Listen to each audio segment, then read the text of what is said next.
So get this. Today we have David A. Howard, attorney at law. Give us a little bit of details about yourself and how you got into being an attorney, my man. Oh, okay. I'm from Georgia. One of the few natives that stayed in the area. I grew up in Clayton County, went to college at Georgia State and then law school at Mercer. Planned on going to work for the FBI. Yep. And that just, the cards didn't align for that, so I started to work with a third-year practicum with the district attorney's office. Very cool. And did that for a bit. And then private practice, the money's got to pay off their student loans somehow. Always. So I started doing real estate up in Cobb Parkway, and it led its way to an office in Stockbridge, and kind of matured from there. Yeah. So what made you want to start your own business? In some forms, it was necessity. I mean, I was working for a very good firm, a very fairly large firm, and when the market went bust, it was exceptionally hard on the South Side, as you're aware. Right. There was a disproportionate effect on it, and it was high in foreclosures, and I think they just kind of lost their taste for wanting to do that type of closings, and I think they had some concerns about how soon the market would recover. Right. We discussed it, and I just decided that it was time to go out on my own. I've been practicing for a little over 11 years, so I felt like I had the experience and wanted to give it a swing. Yeah, you definitely have done that. So to kind of give us an idea, what do you do being David A. Howard, attorney at law? Well, we're primarily a residential real estate closing firm. We don't do a whole lot of commercial. We'll dabble in it a little bit, but 99% of the business that we do is residential real estate, which is closings. We handle the title search, reviewing and clearing the title, the closing of the transaction, recording, all the legality of when you go purchase a house. 100%. And you guys do a hell of a job doing Well, that. thank you. Yeah, I always enjoy closing with you. You always have something to take care of. So. I'm glad to hear that. Thank you. It's good to know. Sure.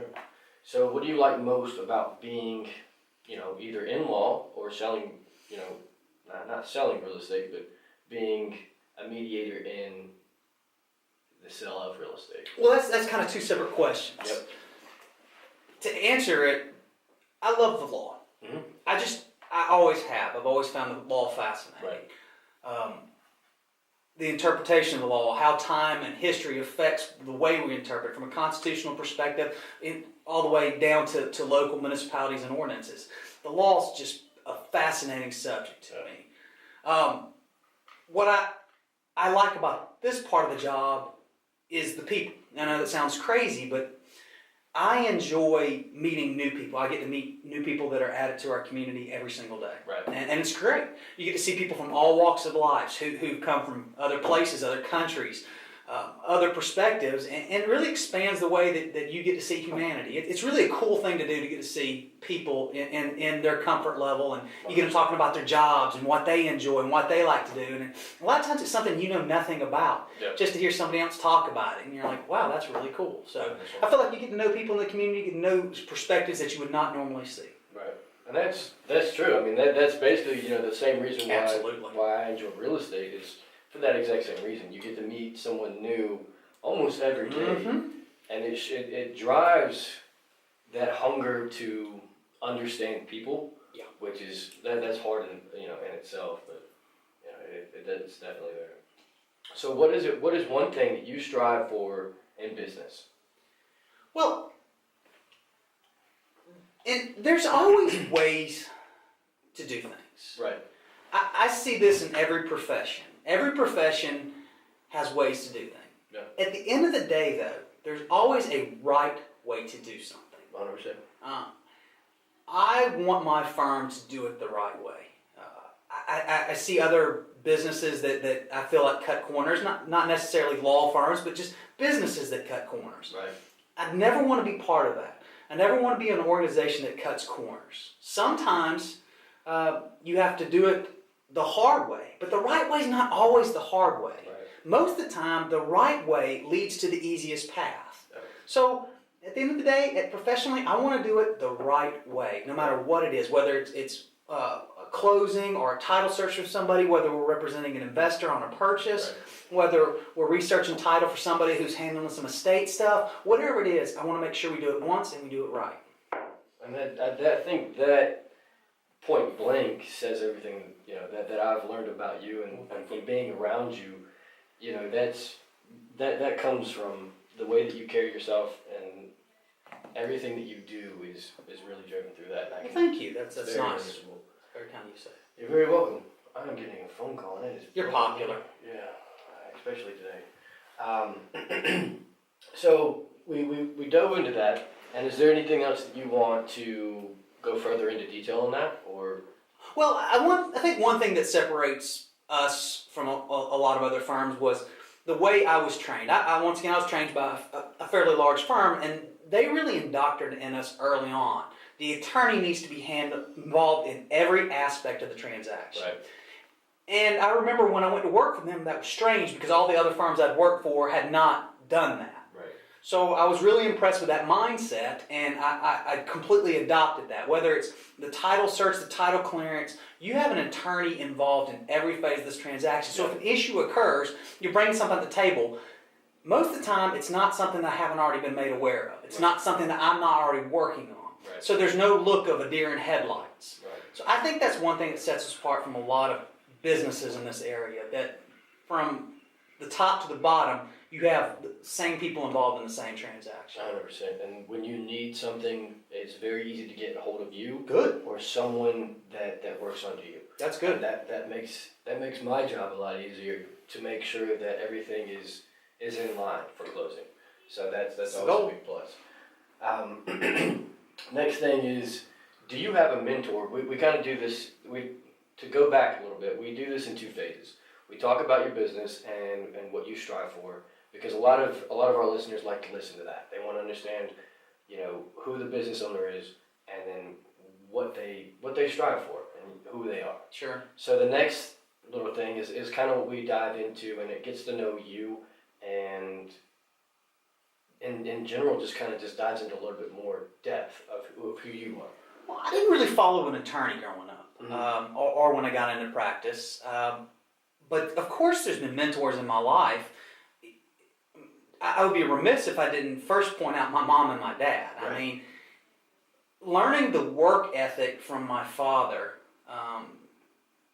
You're the first one in, you're the last one to leave. Right. He had a work ethic that was unrivaled. And from my mother, an ability and desire to question things, to look for a deeper answer. Just don't accept necessarily the status quo and to listen to more. I think I had friends that growing up, that either younger or family that definitely influenced the way I am. Right. I couldn't do this without it.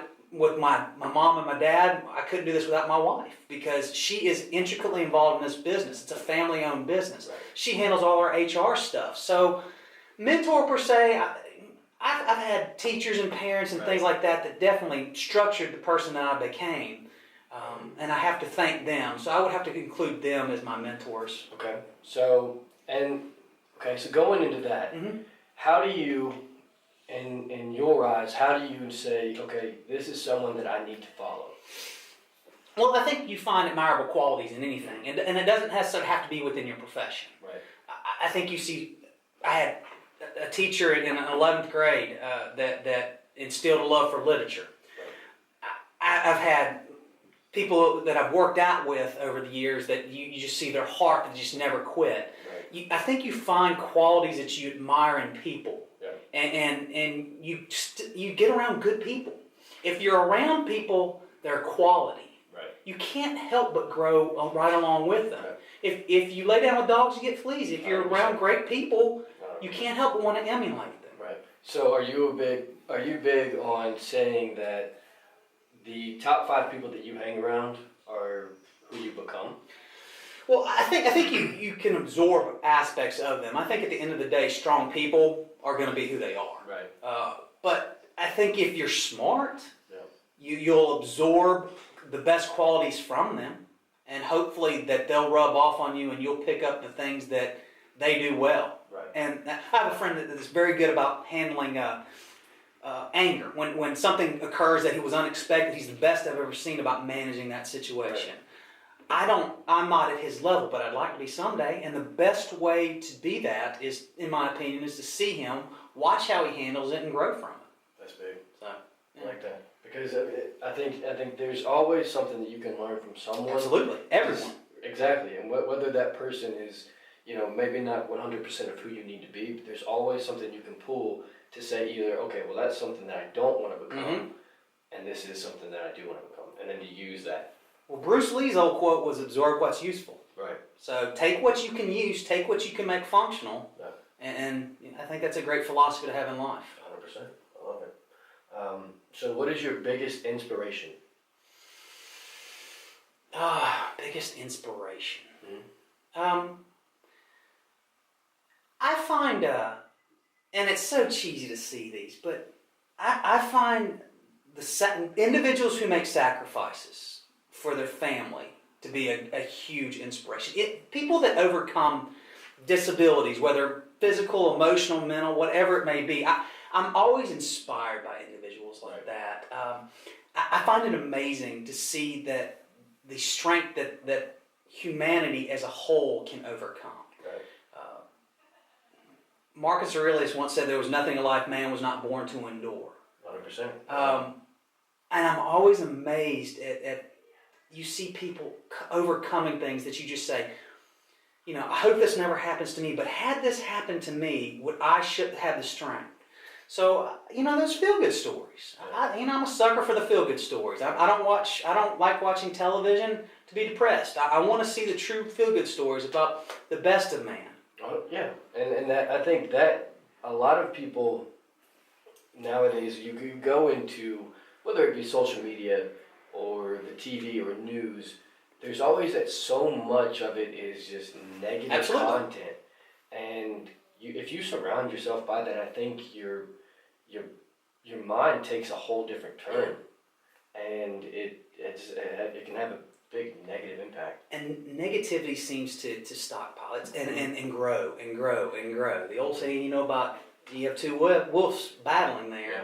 The one that you feed's the one that's going to win. Right. Feed the good one. Right. Yeah. Because that's I struggle with that. I think everybody does. Yeah. Everybody does. And to find that balance of good, almost good versus evil. I mean, and that's a constant battle daily. Sure. And that can even run from, waking up in the morning. What is the first thing you're going to do? Is it going to be, 10 push-ups? Is it going to be make your bed? Mm-hmm. Or is it going to be get on social media and procrastinate for, 45 minutes when you could be doing, that other thing? Absolutely. And I think that... Positive versus negative. Can I do something positive so I get some growth out of it? Right.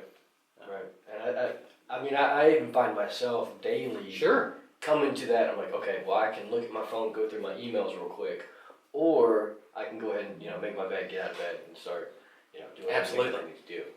So that's... My wife would tell you that I probably need to look at less social media and make my bed. So. Yeah. So there you go. It's a process. It's growth there.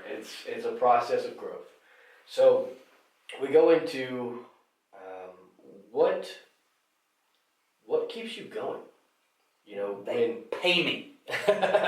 Yes, that is a big thing. Yeah. But besides that, to go deeper, what drives you to step out of those beds? What drives you to get out of bed in the morning when you just had the shit of it? Well, I think it's twofold, and I think the answer is the same. I think it goes back to the work ethic that my mom and dad instilled in me. Mm-hmm. My mom and dad were baby boomers, and baby boomers did not have a healthy work balance. Okay, they worked. But my dad didn't do this because he was greedy or he wanted more money. He did it because he wanted to put a roof over our heads. My mom sacrificed because they wanted my brother and I to have a better life. So I think at the end of the day, there's an obligation that I willingly accept to do the same for my wife and my daughter. Right. That I have an obligation to honor their sacrifice, to get up when I don't want to and I've got congestion and I don't feel good. Just go to work. Most of the time, you get out of the house, you feel a little bit better. Yes. And it's not like I'm digging ditches either. I mean, there's people that have hard jobs. You know, it's easy to sit there and feel sorry for yourself and like, I don't feel good. Then you think about, you know, I'm not in Afghanistan and nobody's shooting at me. Right. I'm going to go to an air-conditioned office and slave over a hot computer. I mean, it's not that hard. Right. And they're going to pay me a lot more money than I'm worth to do it. Yeah. So get up and just go do it. Just get it done. Yeah, it's not that hard. It's not that hard. And you're right. And a lot of people misunderstand that. They take it to the point of, if I just get out of bed, I don't want to get other people sick. Well, yes, I understand the concept there, but it's, if you can work from home, work from home. Mm-hmm. But it's about getting out of the bed, going through that whole first step. Well, there's a difference between I got a sniffle and I got 103 fever. You got 103 fever, you don't want to contaminate your office. Right. You got the sniffles because it's spring congestion. Yeah. Cowboy up most of the time. Yeah, you're right. You're right. So, one of those things. How do you go from when you have a really bad week and beyond just getting out of the bed and just getting into the office?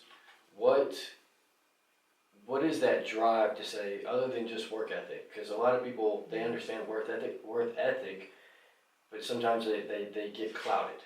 So what is a good way for, let's say, someone with a really bad week, what would your advice be to them to say, hey, just get it and just... I was watching a poetry reading, Mm-hmm. and the guy was very inspirational. The guy was talking about, he was going through a list of circumstances. One of them was, you ever see the movie, I think it's 72 Hours? Yeah. The guy gets his arm caught, and eventually has to cut off his own arm with a pocket knife. And they asked him about it, and his quote was, "It could have been worse." When your day's bad, and it's easy to say this a lot of times, and I struggle with this because I'll find myself whining. I'll go home and I'll just start whining, and I can just see it in my poor wife's eyes. She'll be like, just get it out of your system, let it go. Right. But I try, and I struggle, but I'm trying to think about, you know, these problems really aren't that bad. Yes. There's Micro versus macro. I saw a friend of mine was posting some stuff, and they lost their child. Mm. And, you know, it puts everything in perspective. It does. They're making money for a foundation over in India, Jam for Jude. And, you know, I just think, how strong is Zach and Rachel? How strong are they to keep going? Yeah. And not only that, turn something horrible into something good. And I find strength in people like that. Yeah. And that helps put things in perspective, that at the end of the day, your life's not that bad. My life's super blessed. Right. I mean, I couldn't be any luckier. Not that I'm superstitious, but Yeah. so I mean, I don't struggle with those issues most days. Yeah. I just don't, because I don't deal with I deal with third world problems. Yeah. You know, I cracked my computer, my iPhone screen. I don't deal with real world problems right now, and I'm blessed about that. Yeah. And that's one of those things that you have to understand what the difference is between a macro problem and a micro problem. One of the things that I have on my board is, what if your entire family died tomorrow? Yeah. And that brings your head back to everything that really, really matters. You can have business that you were planning on closing this month, this month, and this month, and it all goes to hell. It's not that big of a deal. Yep. Get back on it and run. Mm-hmm. And I find myself, and that took me a while to understand that. Absolutely. And well, you're still young too, yeah. So I mean, you'll grow, Yeah. and it'll get easier. Yeah. Hopefully, you won't have any real loss for a while. Yeah. But have some, when you do, it's inevitable. That'll help put things in perspective as well. Yeah, because I think once you get under that belt of it and understand that there's real problems out there, and you having a bad work week is not one of those problems. And a lot of people, I think, when everybody that I'm hearing from now, and we kind of tap into this every now and then, the people that are graduating college now, they may not be able to find a job in their field, and they're stressing. And so it runs into a problem of like, they get discouraged. Mm-hmm. And I think that they're missing the concept of that in general. That is a problem, but it's not that big of a problem. Yeah. There's always something you can do to maneuver around that. And you do, if you have to eat it for a year, eat it. Sometimes you gotta. Yeah, and I think once the baby boomers generation had a great work ethic, but they had terrible work to family relationships. And the millennials, everybody has a tendency to pigeonhole millennials and, they're this and they're that. Most of it is a negative connotation. It's just got different priorities and they got different strengths. Their increased knowledge of technology makes things a lot easier, and they embrace it. Where my generation, which is, I guess, Generation X, Generation Y, somewhere around there, we're somewhere caught in between. Mm-hmm. And I still have problems. I see all this stuff you have here, and I'm like going, wow, look at all that. Yeah. I feel like my grandmother, with her VCR just blinking 12 o'clock, and not changing it. But I think the millennials, I think you're right. I think the new generation, sometimes you're not going to start off at 60, 70 grand necessarily. Yeah. You may have to work that job to get where you want to be. Yeah. But the old saying, don't dress for the job you have, dress for the job you want. Sometimes you prepare for the job you want by having a job you don't want. Yeah. And it gets you to where you need to be at the end of the day. Right. And I think running from that to someone who would want to hire somebody who is getting out of college, to show that, and I've had a few conversations about this, but to show that you're willing to eat it for a year, and you go through the process of, okay, well, I got my job. Mm-hmm. It's not what I want, nor is it even in my field. Nope. Okay, well, eat it. Go through that, and then just keep applying throughout that process. It's not just because you have a job you need to stop. Yeah. It's a constant. If you're looking to grow and you're looking to become in that position, it's a constant growth, and you need to be constant with that. And a lot of times where you think you want to go is not where you're going to wind up going. And a lot of times you achieve things that you've always wanted, and you realize grass is always greener. This isn't really what I want. So, sometimes maybe you're starting somewhere else to lead you to an eventual goal somewhere else. Yeah, and that's big, because I still didn't even think I'd be here today. You know what I mean? Doing what I'm doing, but that's one of those things. It's been beneficial for me to be here. I've met some amazing people, sure, and it's put me in a really good place in my life. And this may not be where you want to go. And you're right. And this may be the job that introduces you to somebody else. It's going to take you to be a snake charmer in India. I don't know. I'm totally cool with that. I'm not afraid of snakes. I'm afraid of spiders. So, so to go into the next little gap that we have, I almost said, why did you open up your own business? But we've already tied into that. So the next thing is going to be, what advice do you have for young professionals? Mm-hmm. We'll do that, and then we'll go into the next one. So what advice do you have for young professionals coming into this industry? Well, the legal field is tough right now. Right. Because the downturn of the economy for so many years, a lot of firms weren't hiring. Yeah. Okay. And it used to be that if you graduated from an ABA approved school, fairly close to your top of your class, you had a job with a very prestigious firm. Yeah. It got to the point where during the downturn, the market was so convoluted with attorneys, and basically more attorneys in practice, or people in law school than attorneys in practice. It's just a flooded field that you could hire somebody with 5 or 6 years experience for an introduction level salary. Yeah. We're seeing this come back full circle, where we're seeing a lot more firms hire lawyers now. Mm-hmm. If somebody was interested in real estate law, I would advise them to find a firm and intern during the summer. Yeah. For free. Yeah. For free. And eat it. And eat that. Yep. And enjoy it. See if you like it. See if this is where you want to be. See if this is something you want to do. Yeah. I would also advise anybody who ever wants to be a closing attorney to do Toastmasters or something like that, because you better get used to speaking in front of people. If you're not comfortable speaking in front of groups of people, then you're never going to make it in this industry. I will say this. I have met a few attorneys.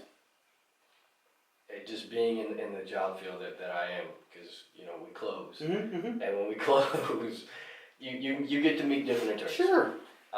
Preferably you. I like that. But there are times, and those other times I've met some attorneys that are just very awkward Yeah. when it comes, and it's very monotone, and it's honestly, here's your paperwork, I'm going to go through this paperwork, and nothing else is said other than the paperwork. Yeah. And that, it's dull, Yeah. and you're like, okay, we just closed, but I don't feel like we're closed, I feel like we just sat through class. Yeah. You know? I got lectured. Right. And I think that has a really big difference on understanding anybody. If you go through law school, you get out of law school and you decide that you want to become an attorney, and you decide that you want to become a closing attorney. Mm-hmm. Well, that's fine, and that's great. I mean, that's a good field. But if you don't have the, how do you say it? Personality, yeah. And you definitely have a personality. Well, I love the sound of my own voice. Yeah, and I think it creates an environment that people love. Yeah, well, good. Yeah. That's what I want. The thing is learning to read a room. You get in certain transactions and where you can just see that these people are just nervous. Yeah. That may not be the time to crack jokes. Right. Then again, it may be. Yeah. And it's just trial and error. I've been lucky enough to handle quite a few transactions over a 14, 15-year career where I've gotten an opportunity to try to read rooms. Yeah. Now, am I always right? Good Lord, no. I've told jokes and completely alienated people before. Right. But at the end of the day, you represent the lender. Your legal obligation is to get them through the lender's interest taken care of. Right. But you still have a moral and ethical obligation to explain the documentations where the parties know what they're signing. Right. That's what you're supposed to do. Right. And anything less than that, I think you may be meeting the letter of the law, but you're not meeting the intent of the law. Right. And I think that's a bigger thing. What was the intent?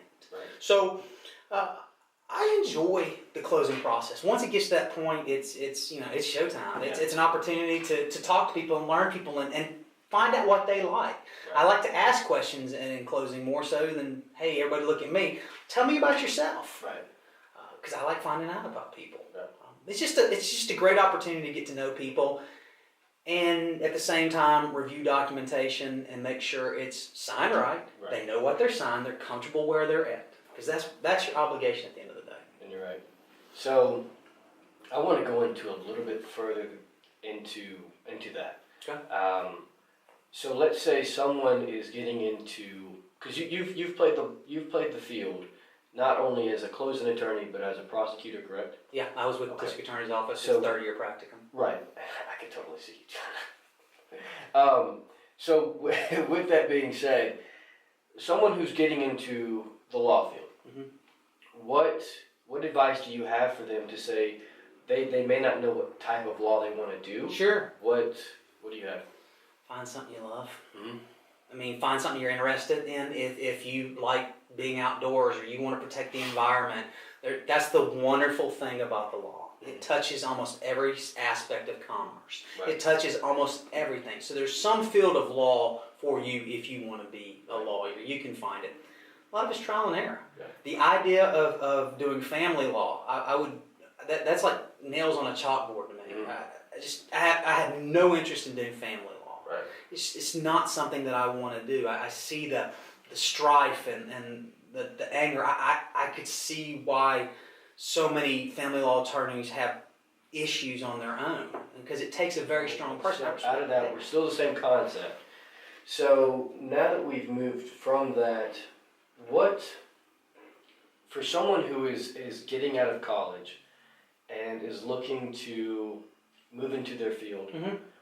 What advice would you give them to,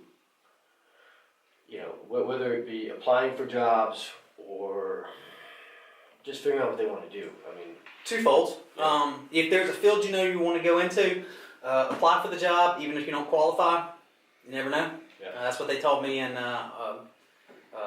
job assistance in law school. Even if you're not top third or something, go ahead and apply for it. You never know. You might get an interview. Right. You may wow. If you don't know what what type of field you want to go into, find work somewhere. Find a full 40-hour job somewhere, because there's nothing worse as an employer for me. Right. When I look at somebody's resume and there's a huge gap of unemployment, Yeah. you know, and I'm like, well, why were the 3 years where you didn't work somewhere? Yeah. Because in this economy, when the market went bad, there were a lot of people that lost their jobs and went to other fields for several years. To see them on that, okay, they've got 5 years experience in this industry, but they haven't done it in a few years, but they've been full-time over here. Right.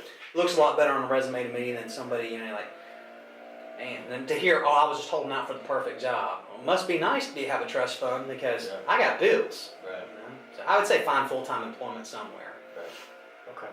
So let's say they're having a hard time finding, like, you know, what you just said. Let's say they're having a hard time finding that career.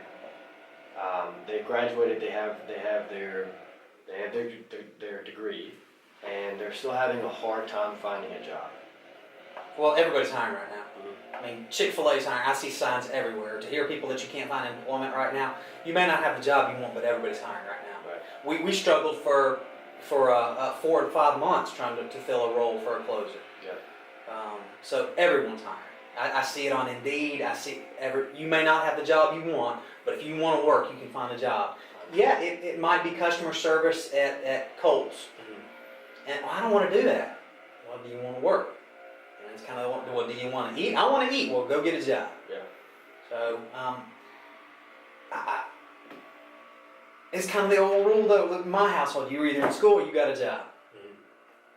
100%. If you're either improving yourself academically or you need to be working. Yeah. So, And I think there are a few cases where people don't get that.